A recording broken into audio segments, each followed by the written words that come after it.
लेकिन वे एक ही बारिश का सामना नहीं कर पाई हैं और पूरी तरीके से उखड़ चुकी हैं। टूटी सड़कों को लेकर शहरवासियों में भारी आक्रोश है। वाहन चालकों को परेशानियों का सामना करना पड़ रहा। गड्ढों में गिरने से लोग घायल हो रहे हैं।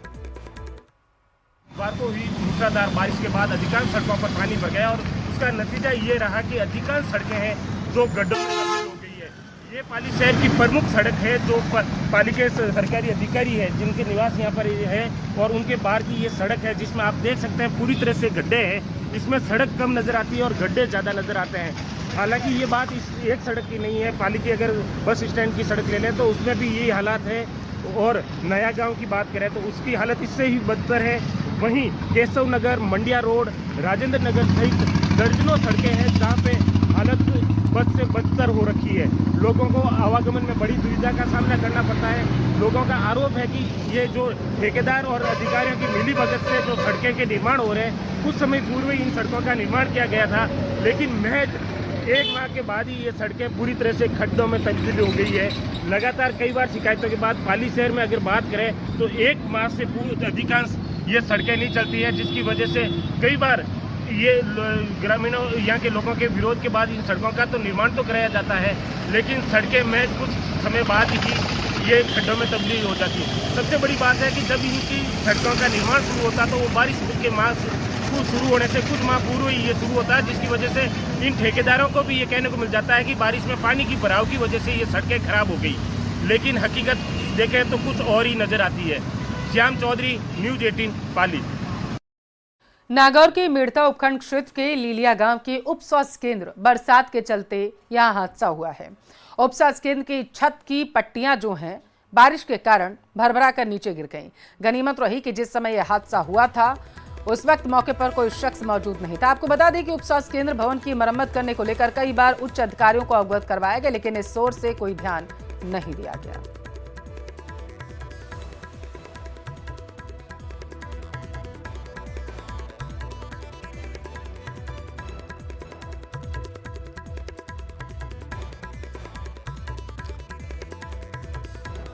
झुंझुनू के सुल्ताना से बड़ी खबर है। यमुना नहर से पानी की मांग पर किसानों ने प्रदर्शन किया है। उपराष्ट्रपति के किठाना आवास की ओर से किसानों का मार्च भी ये देखने को मिला है, ऐसी जानकारी है। सुल्ताना बाईपास पर पुलिस जाब्ते ने किसानों को रोक लिया है। यमुना नहर का पानी शेखावाटी को दिलाने की मांग की जा रही है। काटली नदी को पुनर्जीवित करने की भी मांग यहां पर इनके जरिए की जा रही है।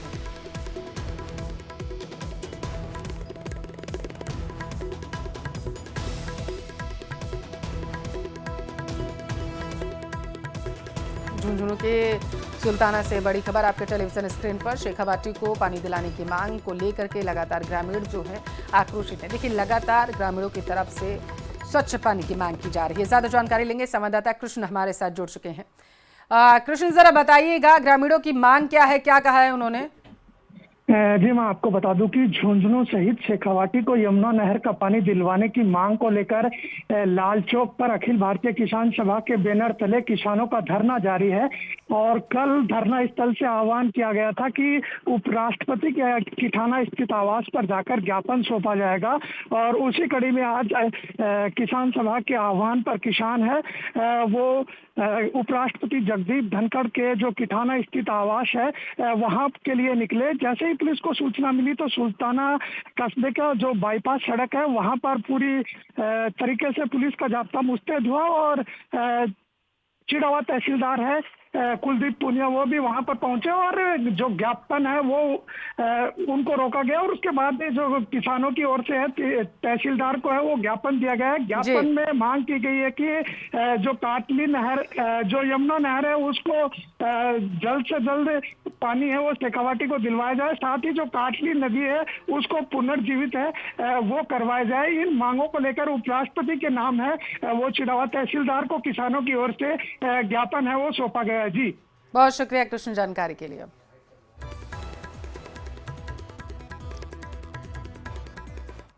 और देखिए, फिल्म उदयपुर फाइल्स पर सुप्रीम कोर्ट ने सख्त टिप्पणी कर दी है। फिल्म रिलीज हुई तो बहुत बड़ा नुकसान होगा, इस सुप्रीम कोर्ट की तरफ से कहा गया।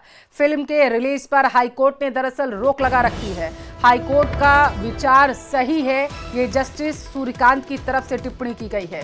केंद्र के रुख का इंतजार करेंगे। जस्टिस सूर्यकांत ने कहा है कि केंद्र क्या रुख अपनाता है। जैसा कि हाईकोर्ट की तरफ से कहा गया था कि यह पूरा फैसला केंद्र की सरकार के ऊपर आधारित है, केंद्र जो फैसला लेगा वही होगा, और यही बात सुप्रीम कोर्ट कहता हुआ नजर आया है। जस्टिस सूर्यकांत ने कहा कि केंद्र का अगला रुख क्या होगा, इसका इंतजार सभी को है। आपको बता दें 21 जुलाई को मामले की अगली सुनवाई है।